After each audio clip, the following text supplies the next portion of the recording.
আর সবাইকে আলফা টিপ 615 চ্যানেলের পক্ষ থেকে ধন্যবাদ। বর্তমানে পে স্কেল নিয়ে অনেক চিহ্নিত, বিশেষ করে সরকারি কর্মচারীরা। তাদের একটাই দাবি যে পে স্কেলটা যেন দেওয়া হয়, একবারে না দিলেও যেন আস্তে আস্তে ধাপে ধাপে দেওয়া হয়, তাও যেন খুব আর্লি যেন পায়, সেজন্য অনেকে চেষ্টা করতেছে।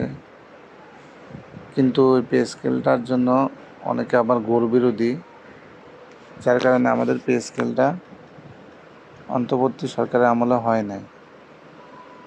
তো এই পে স্কেল নিয়ে এই সরকার পজিটিভ আছে। তো পে স্কেল ইস্যুতে প্রধানমন্ত্রীর সঙ্গে বৈঠকে বসেছেন অর্থমন্ত্রী। তো বৈঠক তো হয়েছে 5ই এপ্রিল। প্রধানমন্ত্রীর কার্যালয়ে অনুষ্ঠিত এই উচ্চ পর্যায়ের বৈঠকে আরও ছিলেন খায়রুজ্জামান মজুমদার সহ সরকারের ঊর্ধ্বতন কর্মকর্তারা। তো এখানে আমাদের পে স্কেলে যে আপনার একটা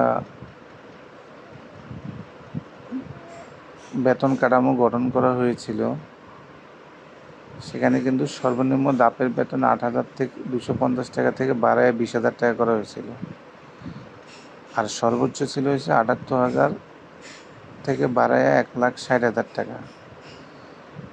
মূলত প্রধান প্রবলেমটা ছিল সেটা ছিল হচ্ছে 1,60,000, সেটার কারণে কিন্তু টাকার পরিমাণ বেড়ে গেছে, যার কারণে জনগণ আমাদের উপর খেপে গেছে।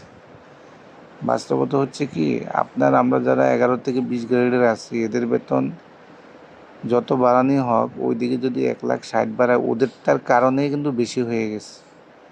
তো এই জন্যই দেশের জনগণ খেপে গেছে। তো ওটা যদি আপনার কমাই দিত, ওখানে যদি কম থাকতো, এদিকে বাড়তে থাকতো, তাহলে কিন্তু এত পরিমাণ টাকা সরকারের ব্যয় হতো না। কিন্তু কোনো সচিব বা কর্মকর্তারা কখনো চায় না যে ওরা এটার লাভ যাতে না পায়। এই জন্যই আমাদের দেশে এইভাবে পিছিয়ে, কেউই কর্মচারীর দিকে তাকায় দেখে না। তো তবুও আশা করা যাচ্ছে যে, যেহেতু প্রধানমন্ত্রী দরবার গতকাল হয়েছে,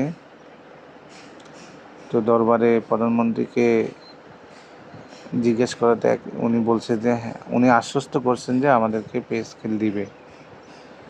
তো সেটা ধাপে ধাপে দিবে না, একভাবে দিবে না, ধাপে ধাপে দেওয়া হবে। একবারে দেওয়া, যেহেতু এখন দেশে জ্বালানি সংকট বিশ্বব্যাপী, অর্থনৈতিক মন্দা চলতেছে, সেক্ষেত্রে একবারে না দিয়ে ধাপে ধাপে দিবে। তো আমাদের একটি প্রাণের দাবি, একবারে না দেখ, কিন্তু ধাপে ধাপে দেখ। অন্তত আমরা কোরবানের সময় যেন মধ্যবিত্ত ফ্যামিলির যারা আছে তারা যেন এই কোরবানটা দিতে পারি, ফ্যামিলি নিয়ে চলতে পারি। তো সবার একটাই আশা। তো সবাই দোয়া করবেন, আল্লাহর কাছে চাবেন, কারণ একমাত্র আল্লাহই পারে এই জিনিসটা, রহমতটা ওদের মধ্যে পৌঁছায় দেওয়া, নাহলে এটা সম্ভব না কখনোই। তো দেখি কি হয়। এখন যেহেতু একটা মিটিং হয়েছে, দেখেন এই যে মিটিংটা হয়েছে ইত্তেফাকের, তো মিটিংয়ে পজিটিভ ধারণাই দিচ্ছি, কিন্তু কিছু লোকের চাটুকারের কারণে আমরা এই পে স্কেলটা পাচ্ছি না। তো পে স্কেলের আপডেট পেতে হলে অবশ্যই আমার চ্যানেলটা সাবস্ক্রাইব করবেন, আমি আপনাদেরকে তথ্য দিয়ে